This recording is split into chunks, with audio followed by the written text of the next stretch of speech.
นะครับเดี๋ยวเพิ่นเตรียมกับข้าวหนึ่งครับเพิ่นใส่สูตรใหม่เพิ่นลื่นๆพี่น้องอยากได้สูตรแบบนี้บ่ยากครับเฮ็ดเจ้าของให้มันเด่นมันดังเฮ็ดเจ้าของให้ขึ้นมาดีๆมันได้เป็นคณะบริหารให้มันได้ครับเป็นวิทยากรเองให้มันได้แล้วท่านสิได้สูตรแบบใส่ฟรีบ่ต้องซื้อตอนนี้พวกผมเนี่ยบ่มีฮอดมองสิแขนแต่เดียวนี่เล่าฮักมันแหละพวกมันหลายสูตรหลายนะครับในช่วงนี้พร้อมสิบ่กับกันหรือยังขันผมถามว่าพร้อมบ่พร้อมขันผมบอกว่าพร้อมบ่ขันท่านบอกว่าพร้อมให้ประสานมือคำว่าครับเอามือมาประสานกันเบิ่งเอามือมาประสานครับพร้อมบ่พร้อมขันว่าพร้อมแล้วก็พร้อมแล้วตื่นเต้นได้บ่เฮ็ดแบบนี้ลองใหม่เอามือลงพร้อมบ่พร้อมเอาเลยที่ล่ะพร้อมแล้วตื่นเต้นเสียงปรบมือดังๆต้อนรับท่านอาจารย์สันติสุขพิมพ์สอน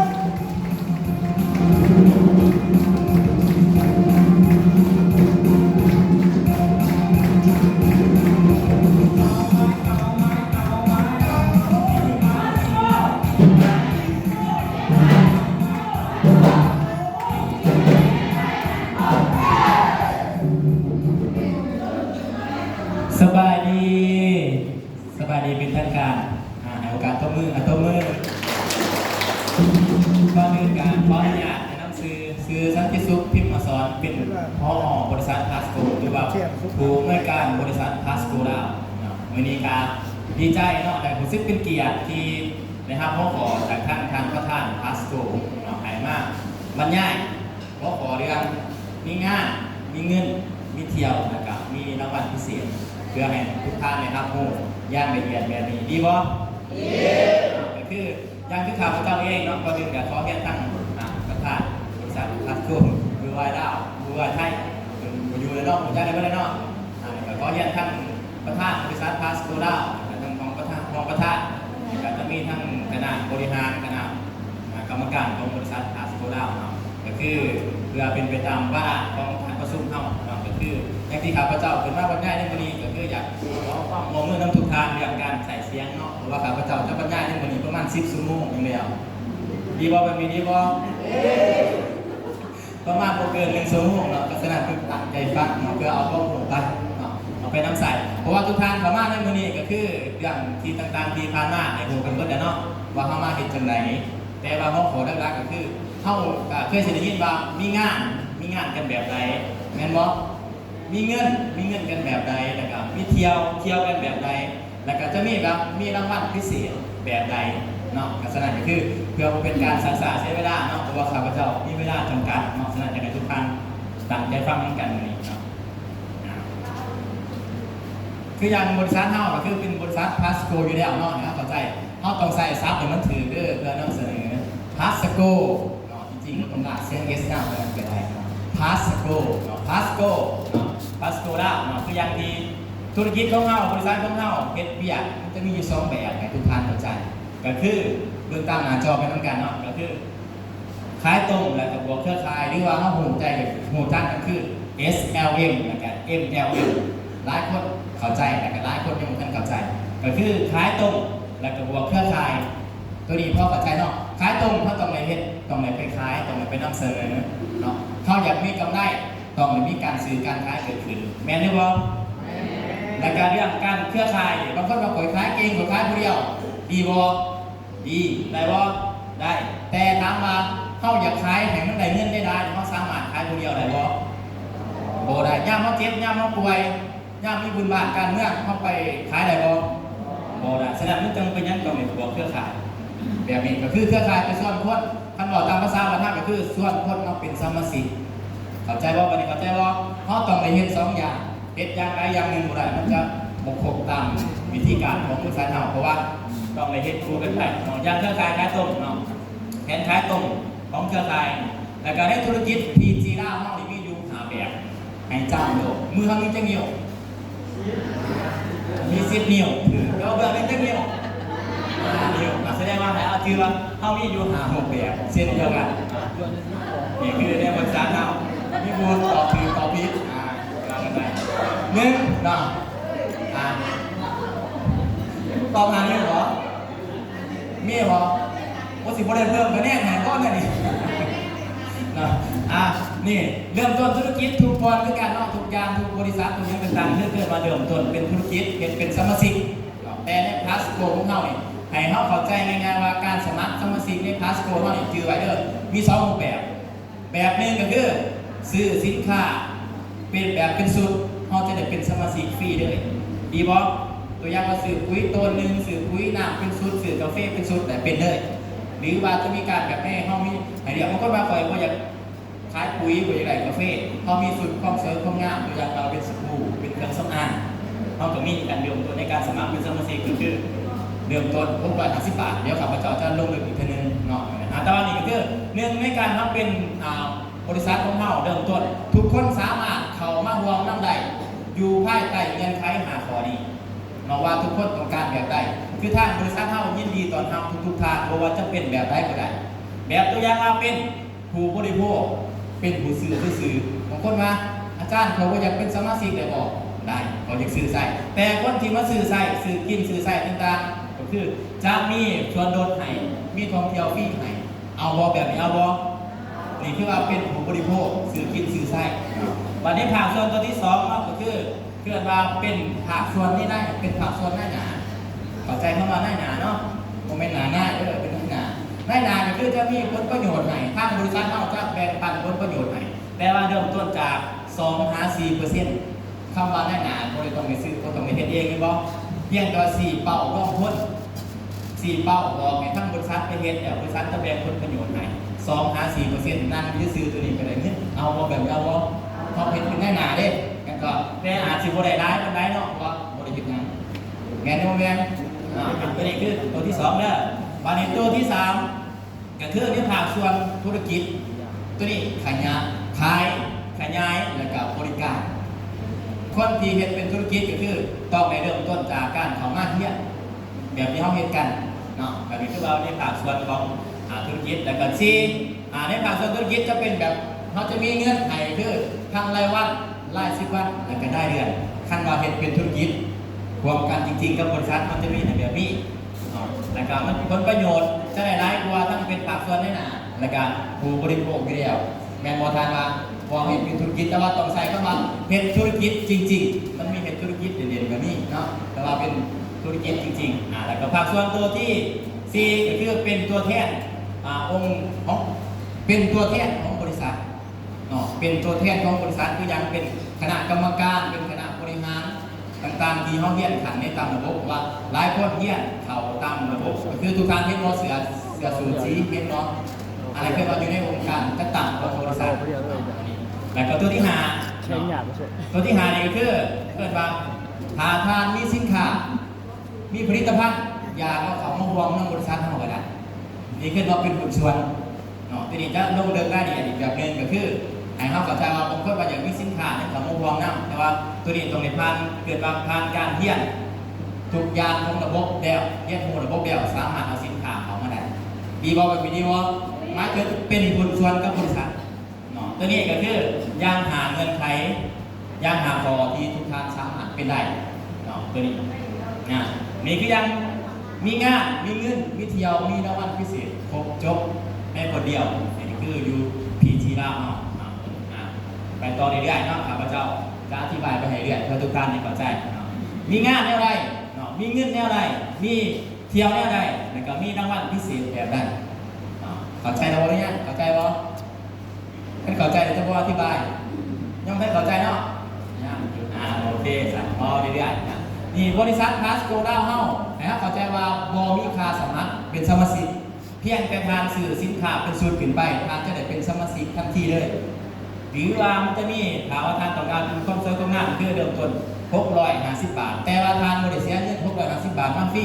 ทานจะได้สินค้าไปเนาะทานจะได้สินค้าไปเป็นสูตรสมัครก็เกิดเนาะเป็นสูตรสมัครเริ่มต้นแบบนี้เนาะนี่ตัวอย่างมีงานเนาะมีงานของพวกเฮาก็มีงานอยู่5แบบเนาะมีงานอยู่5แบบนี่เดินตามขอไปเรื่อยเห็นเรื่อยงานที่1งานเฮาเนี่ยคืองานขายปีกกับขายส่งเข้าใจเข้ามาขายปีกเนาะขายปีกขายเกิดมาเป็นการที่ว่าขายย่อยมาตามภาษาบ้านเฮาโมเมนต์ปีกลงคือทางอาจารย์คณะประเด็นเมื่อกี้เด้อ บ่ให้จื้อได้งานเนาะเป็นงานขายปลีกงานกำไรนี่ก็เริ่มต้นจาก 10% ถึง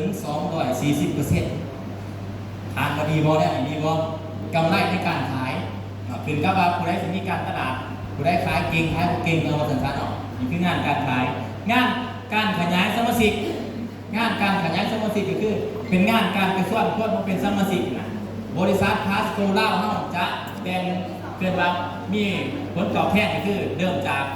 23%ให้เนาะตัวนี้พอเข้าใจเนาะบวกเด็กคุณหารยังเกิดพอเข้าใจเนาะไปคำนวณเอาเนาะวันนี้ตัวที่3ก็คืองานประชุมมีงานเป็นข่าววิทยากรหรือว่างานวิชาการทางว่าทางมีความรู้ความสามารถแต่ว่าเป็นวิชาการว่าเป็นอาจารย์มันง่ายบริษัทเนาะก็คือจะมีผลตอบแทนคือตั้งแต่15%หาถึง 200%ของคะแนนทางมาดีบ่แบบนี้ดีบ่ดีเนาะแล้วก็4งานปั้นผู้นำสร้างผู้นำสร้างคนสร้างแม่ทีมขึ้นมาสร้างสมาชิกให้เป็นแม่ทีมให้เป็นแม่ทีมแล้วก็ให้เป็นผู้นำถึงต่อๆไปเรื่อยๆนะแล้วบริษัทจะมีให้เนาะรับตั้งแต่100 บาทถึง 5,000 บาทต่อ1คนดีบ่สร้างปั้นน้อยๆขึ้นไปก็เริ่มจาก100 200 300จนหมด 5,000 บาทต่อ1คนถ้าทานอยากหาเงินแบบอันนี้คือ3คนให้ได้10คนได้เท่าไหร่คุณละ5,000 บาทได้50,000เนาะให้เข้าใจแล้วก็ตัวสุดท้ายคืองานการบริหารยอดขายงานการบริหารยอดขายจังซี่หมายถึงงานการซื้อขายปุ๋ยซื้อขายกาแฟกาแฟที่ต่างๆนะบริษัทพาสโกล่าเฮาจ่ายให้เริ่มก็คือสูงสุดก็คือเริ่มต้นจาก 6,000 บาทถึง 32,000 บาทนี่ก็คืองานการบริการขยายการขายยอดขายเนาะแบบไหนงานการการประชาชนเริ่มนิดนึงเนาะงานการขายปีและขายทรงเริ่มจาก 15% 15ทั้ง240%ตัวอย่างกาแฟเคยกินเคยซื้อเคยขายกาแฟเนาะสำหรับผู้ที่ท่านเข้าใจกับเจ้าจะอธิบายตื่นสุดซุปเปอร์เวพี่นี่ก็คือ80แถม15เป็นเท่าไหร่95 ทงแม่นบ่ในราคาสุดนี่ก็คือ 14,000 บาทก็คือถ้าท่านเริ่มต้นจากตัวนี้ก็คือท่านจะได้เป็นเพื่อนว่าเป็นสุดของตำแหน่งของบริษัทเฮาเลยนี่ล่ะไปซื้อสุดนี้ก็คือว่าได้เป็นสมาชิกแล้วก็ได้เฮ็ดเป็นสมาชิกที่สมบูรณ์แบบของบริษัทเฮาแล้วก็มาเรียนตามขั้นตอนเฮาอันนี้เป็นยางกาแฟเนาะถ้าว่าท่านซื้อสุดนี้ออกไปถ้าท่านไปขายนี่คือว่าต้องได้ขายปีเนาะท่านเราตั้งใจขายกาแฟน่ะรู้สึกรู้ขายแต่ละมือเนาะกาแฟถามว่าขาย350 บาทต่อถุงในสุดโต 14,000 บาทนะทานก็มีกำไรอยู่ 19,200 กว่าบาทดีบ่แบบนี้ดีบ่กำไรกลายถึงกลายทบเลยเห็นบ่ซื้อ14,000ไปขายได้กำไรอยู่19,000เนาะ19,000ตัวถามว่าทานขายถุงนึง300 บาทเนาะทานจะมีกำไรอยู่ 14,000 บาทเนาะนี่ถ้าขาย250 บาททานจะได้กำไรอยู่ 9,000 กว่าบาทนี่ถามว่าเอาง่ายๆเอาเป็นราคาแบบพิเศษอีกทานขายฮอละ230 บาทกำไรอยู่ 6,000 กว่าบาทเนาะนี่คือว่าเป็นกำไรเนาะแล้วก็มีชุดพิเศษเติมเข้าไปอีกเนาะเพราะในบริษัทเท่านี่ถามว่าบางคนเห็นการตลาดถามราคาในราคา230 บาทเป็นเงินล้านมันถือเท่าไหร่เสียประมาณ130,000 140,000เป็นบ่ประมาณเดทมันคือเก่าเนาะเอาประมาณนี้ก่อนแต่ท่านกระดาษจะไปคูณเอาบานี้ถ้าท่านหาลูกค้าท่านสามารถซื้อซิปแถมหนึ่งให้ท่านก็ยังมีกำไรอยู่เนาะนี่ถ้าท่านแบบนี้ถ้าท่านขายให้เขาลูกค้านะก็ซื้อน้ำซิปแถมหนึ่งท่านก็ยังมีกำไรอยู่ 4,700 กว่าบาทซื้อซิปแถมหนึ่งก็ได้นะแต่ท่านยังสามารถเห็นการตลาดขึ้นไปอีกได้ก็คือถ้าว่านี่เป็นสูตรอีกก็คือถ้าว่าท่านแถม2ท่านก็ยังได้อยู่3,600แต่ในอันนี้ของเราก็คือถ้าท่านซื้อเป็นสูตรแบบนี้บริษัทเฮามีแถมฟรีท่องเที่ยว1ที่นั่งทุกสูตรเลยดีบ่ดีเอาว้าวก็มือให้พวกแล้วก็พิเศษที่เราประมูลกันมาก็จะมีไปเที่ยวซาฟารีเวอร์เป็นบ่แล้วก็ที่เฮาจะมาถึงไม่ไหวเองก็คืองานเลี้ยงปีใหม่ลาวเฮางานเลี้ยงปีใหม่ลาวเฮาจะมีซื้อเป็นชุดกาแฟจะมีแถมบัตรของงานให้ดีบ่แบบนี้ดีบ่ เรียกข้าพเจ้าว่าจักแถมแห่งจักบัตรจะมีในหัวข้อต่อไปอีกติดตามกันต่อไปตัวอย่างเลยถามว่าบางคนว่าปล่อยขายบุมาขายกาแฟก็มีลูกค้าคุยได้เนาะเอาแบบซื้อปุ๋ยไปขายนี่เนาะเป็นสูตรไปก็ไม่จากการขายปีข่าวว่าขายปุ๋ย 1,300 บาทต่อกระสอบทานก็จะมีรายรับกำไรก็คือ 16,000 บาทนี่เป็นถามว่าขาย 1,200 บาททานจะได้กำไรอยู่ 12,000 บาทราคาสมาชิกถามว่าซื้ออีกเนาะในราคาขาย 1,100 บาททานก็จะมีรายรับอยู่ 8,000 บาทนี่คือกำไรเด้อกำไรที่เฮาไล่หน้างานเด้อไม่บอกแต่ว่าปุ๋ยทุกกระสอบทุก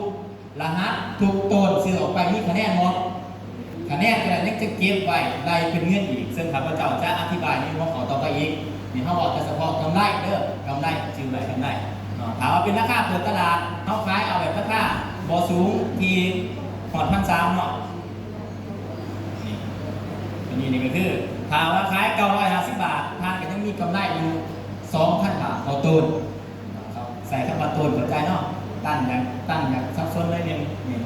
ถามว่าซื้อขายของ15 ตันเนาะก็คือถามว่าสั่งเป็นชุดเขาซื้อเป็นชุดมีลูกค้าเป็นชุดคือว่าเครื่องพ่วงเนี่ยมันมีอยู่30 กว่าต้นเนาะ30 กว่าต้นแต่ว่าถามว่าซื้อ15 ตันเนาะตัวนี้มันก็จะมีราคาแล้วก็มีของแถมอีกเนาะตัวนี้ก็คืออย่างเขาซื้อเป็นชุดขายเป็นชุดตัวนี้ก็คืองานที่เป็นงานการขายกำไรเนาะเข้าใจเนาะงานกำไรแล้วทานกับตัวบวกตื่น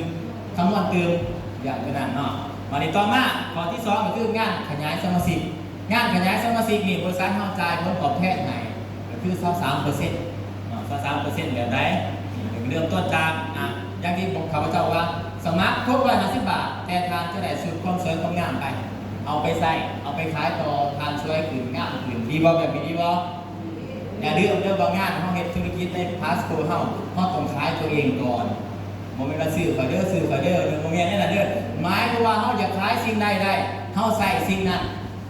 เนาะอยากได้สุขภาพแบบใดเขากินแนวนั้นเข้าไปยกเว้นปุ๋ยห้ามกินเนาะห้ามกินเด็ดขาดตัวอย่า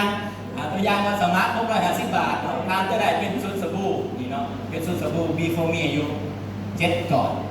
ถ้าเป็นราคาขายทั่วไปก็คือ150 บาทต่อกล่องถ้าว่าเป็นราคาสมาชิกก็คือก้อนละ100 บาทแต่ทางสมัคร650 บาททานได้สบู่7 ก่อนทานคิดว่าคุ้มหรือบ่หรือยังคุ้มบ่นี่เนาะทานจะได้สบู่แบบนี้แล้วก็จะมีถ้าว่าเฮาเฮ็ดอยู่ในงานก็มีค่าประชุมค่าวิทยากรให้พร้อมอีกเอาบ่แบบเอาบ่เนาะต่อไปนี่ก็คือถามว่าเป็นตัวอย่างว่าทานเริ่มต้นสมัคร650 บาท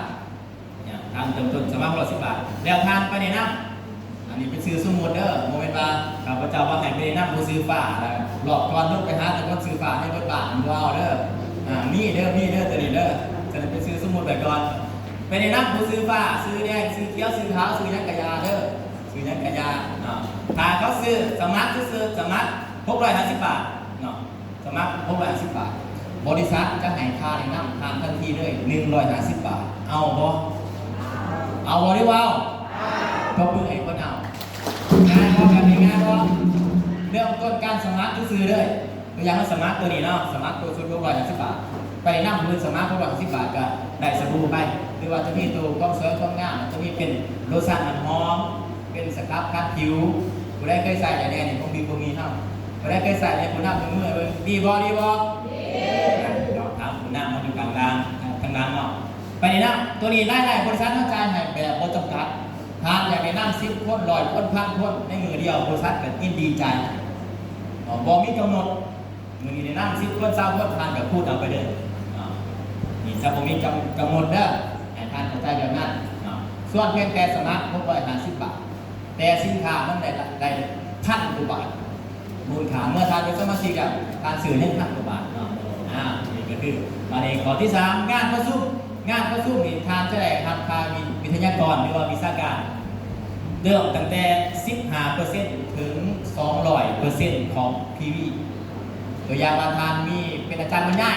เนาะเป็นอาจารย์บรรยายเอาซะลงจัดประชุมต่างๆนี่ยกตัวอย่างให้เห็นข่าวๆกันเด้อถ้ามียอดซื้อยอดขายเกิดขึ้นในตัวใด ทางก็เอาคะแนนตัวนี้มาพูดเอาตัวอย่างว่ายอดซื้อยอดขายในงานนั่นเนาะเกินขึ้นอยู่พันคะแนน10%ของพันคะแนนได้ปานไหนพันก็ได้100 บาทไม่บอกถามว่า15%พันก็จะได้150 บาทโดดแล้วก็มีสินค้าอื่นที่มันจะบอเสมอไปนะบางอันก็จ่ายมัน50%บางอันก็จ่ายมัน100%ตัวนี้ให้ทานต้องเดินกับเมทีอีกเท่านึงตัวนี้ว่าเข้าใจเนาะแต่ว่าของข้าวให้ทานเข้าใจแบบนั้นเพราะว่าข้างในกับพระเจ้าร่วมเดินนี่ไม่ได้เอาเทียนขึ้นกับพระจบนี่ก็คืองานคาประสุมนี่คาวิทยากรจะมี S1 ร่มโฮมเซลร่มน้องมิติหรือว่าจัด OPP อยู่ที่สำนักงานเนาะตัวนี้คาปิดแล้วก็เป็นนักเขียนเมื่อทานเป็นนักเขียนBTC เนาะที่เรียนจบกันมาล่าสุดเมื่อกี้นี่มีเนาะทานเป็นศึกษาโดยบอกโมตัวนี้นะว่าทานจะได้รับค่าวิชาการ15-50%เนาะของคะแนนเนาะตัวนี้แล้วก็ทานเรียนจบ STP เนาะตัวนี้มันมีค่าผลตอบแทนให้30-100%เนาะอันนี้นะค่าบริหารขึ้นไปอีก45-200%ของคะแนนเนาะ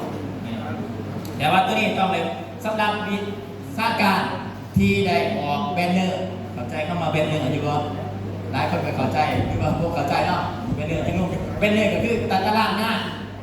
เข้าใจเนาะตารางงานหลายคนอาจจะเห็นวิทยากรเองวิทยเอาไปซื้อไปขายเองการประชุมเองท่านก็ได้ทำผลประโยชน์เองแมนโนแมน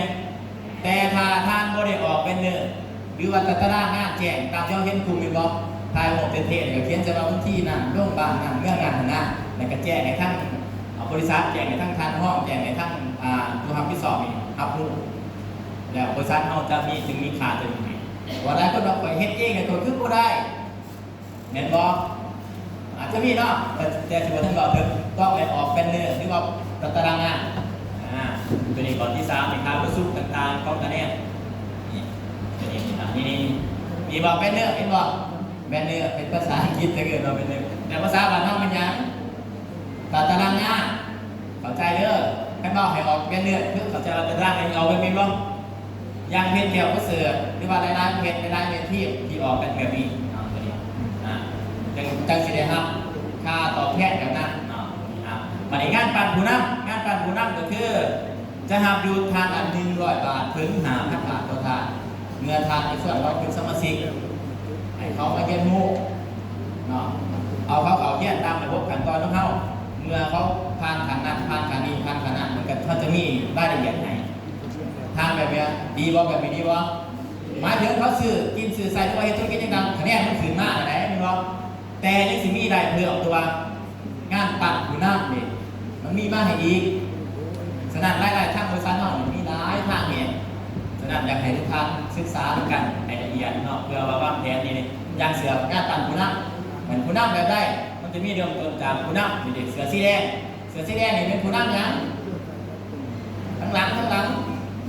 เสือสีแดงผู้นำยังผู้นำ VIP ผู้นำ VIP เมื่อทานปั่นเขาเป็นผู้นำ VIP เสือสีแดงชื่อตามที่เสือลอยก็ได้นะเนื่องด้วยจะเป็นเสือสีแดงเขาเห็นตามเป็นใครผมก็ได้ทำการแต่งตั้งอย่างน้อยก็ได้แต่ต่อไปมีทำไปแต่งตั้งวันไหนเพราะเสือนี่ซื้อเอาได้เพราะซื้อได้เราต้องเรียนเยี่ยมตัวนี้ผ่านการเทรนนิ่งตัวนี้ผ่านการฝึกแต่ก็ต้องมีใบแต่งตั้งจากประธานแล้วบริษัทจึงจะให้ครับเงินเดือนเป็น100 บาทต่อ1 คนแล้วก็ทำเป็นเสือสีนี้จะทำอยู่120 บาทตัวนี้ตามขั้นตอนไปเลยจะมีเรื่องเป็นจนหอดสูงสุดจนหอด5,000 บาทคืองานเขาปั่นเขาแหละยังก็จะอย่างไรทุกท่านเมื่อจบออกไปแล้วพาคนไปขอคอร์สพาคนมาเยี่ยมเนี่ยมันถ้ามีไฟอาจจะพร้อมมาเยี่ยมเองก่อนเพื่อให้เขาหมู่ขันหมู่ก่อนแมนได้บอหรือว่าทางสิยูเข้าไปก่อนสักหน่อยผมมีเนาะทางตำแหน่งหมู่ก่อนนี่คือเงื่อนไขในการที่เห็นเนี่ยก็มีแต่จนในคณะสูตรแต่ละสีสูตรต่างๆเขาต้องได้มากเรื่อยๆเพราะว่าเขามีการอัปเดตไม่เรื่อยๆตัวสีสูตรยังอยู่ในคณะกรรมการบริหารผู้บริหารองค์กรแล้วก็เป็นวิทยากรเป็นอาจารย์สอนอยู่บริษัทกระจายเงินให้อีก3,000 บาทต่อทานคืออย่างที่ใส่เสื้องามบอสีนี่งามบอแต่สีเนี่ยงามบองามบอนี่คือสีเสื้ออะไรกันตามตำแหน่งเขาก็คือ เมื่อทานปั้นเขาเนาะสร้างเขาบริษัทมันจะมีเงินให้แบบนี้เนาะเริ่มต้นจาก100 บาทถึง5,000 บาทต่อ1 ทางเนาะแต่ว่าทั้งหมดตรงนี้ใบอย่างยืนเท่านั้นจังจะสามารถเอามาให้ได้บางคนมาเรียนคอร์ส1คอร์ส2คอร์ส3ลงมาบ่ได้เด้อต้องเป็นไปตามขั้นตามตอนนี่ก็คือนะครับบริหารยอดขายครับตั้งแต่ 6,000 บาทถึง 32,000 บาทเนาะนี่คือค่าบริหารยอดขายครับค่าบริหารยอดขายนะคือสั่งซื้อปุ๋ยซึ่งหาต้นครับคือว่าครับ 6,000 บาทแต่ว่าถ้าเป็น30 ต้นเนาะจะได้ครับอยู่ 32,000 บาทเนาะตัวนี้ก็คือเป็นค่าบริหาร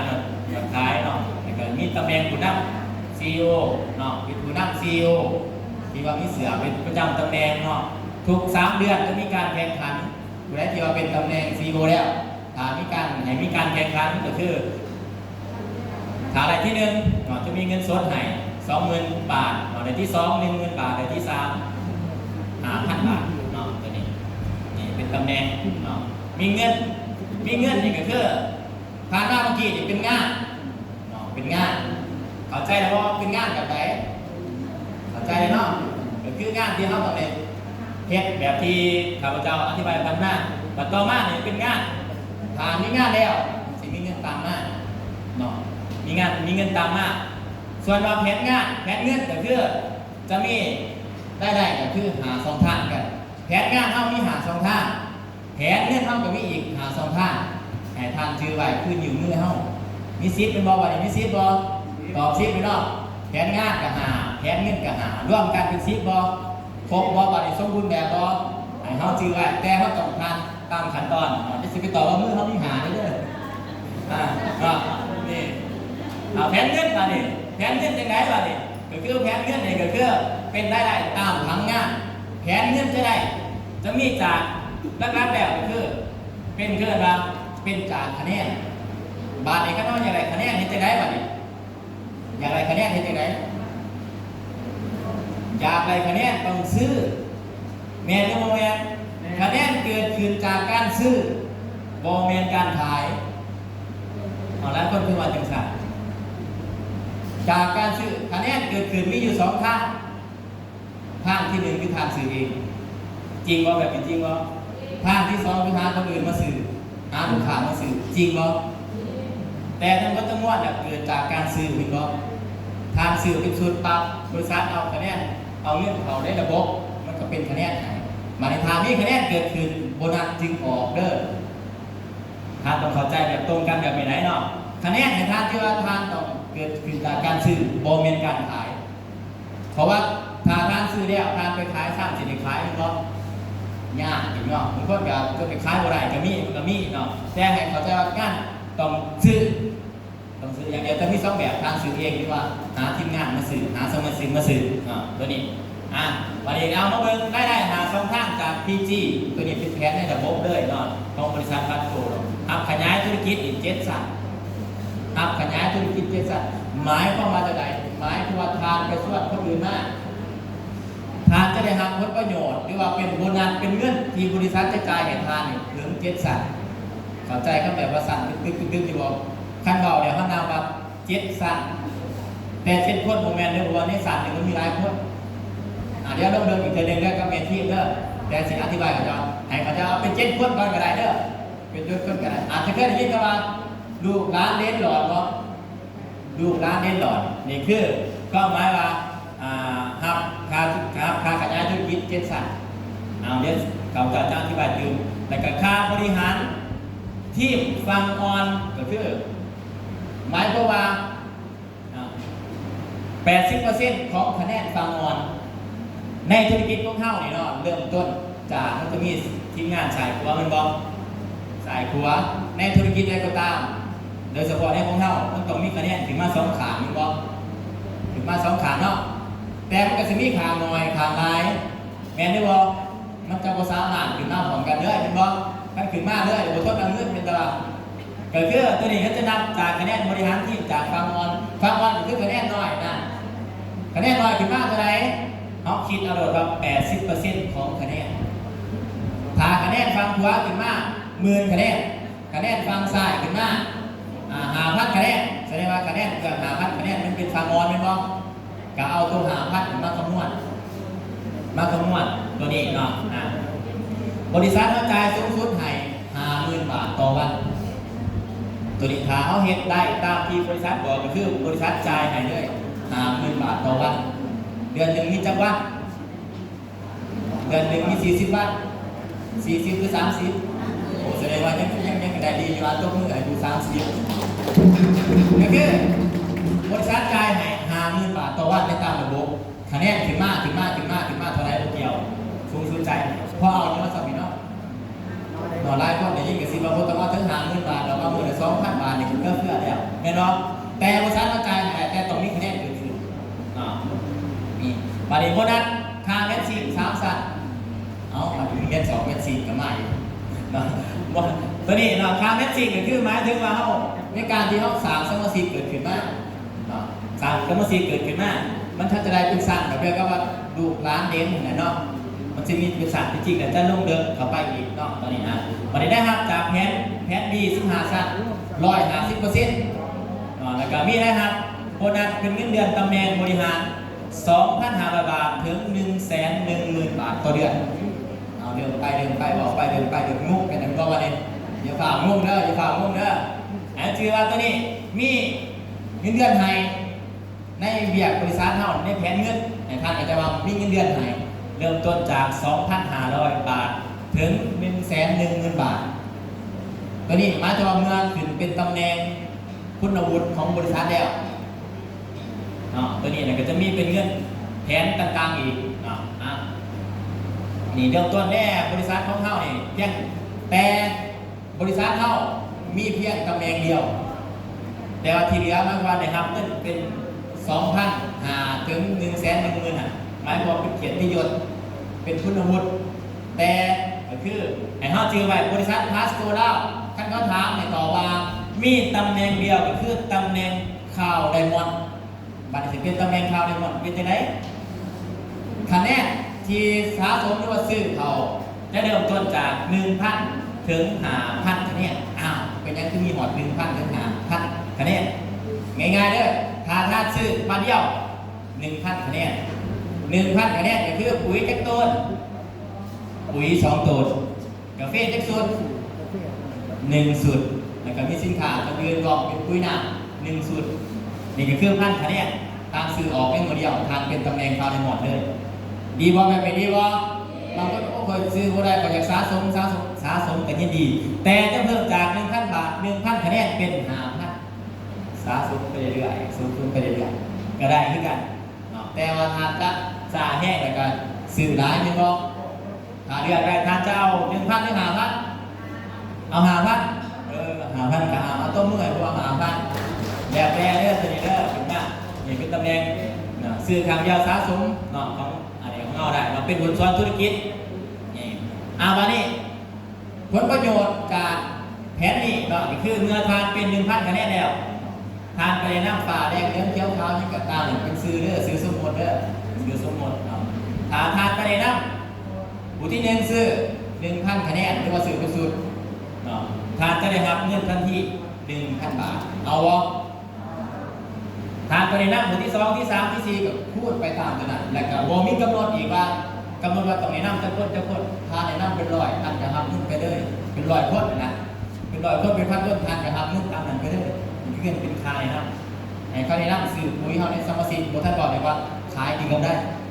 เป็นส่วนต่างอยู่แล้วมีกำหนดเป็นรายหับได้ว่าวันนี้ข้าพเจ้าจะดูเรื่องนึงคือว่าเป็นคาในน้ำเดือดเป็นสันลูกสันล้านสันเดนหลอดนี่ก็ว่ากันไปอันนี้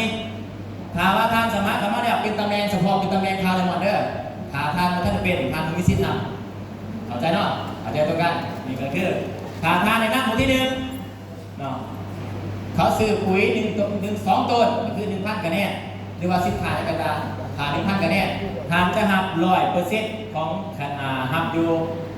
ค่าในน้ำเข้าใจว่าค่าในน้ำค่าในน้ำก็คือทานจะได้หับอยู่ 1,000 บาทบาทนี้เมื่อทานไปในน้ำครับแสดงว่าเขาเป็นลูกของทานเป็นบ่บาทนี้ลูกของทาน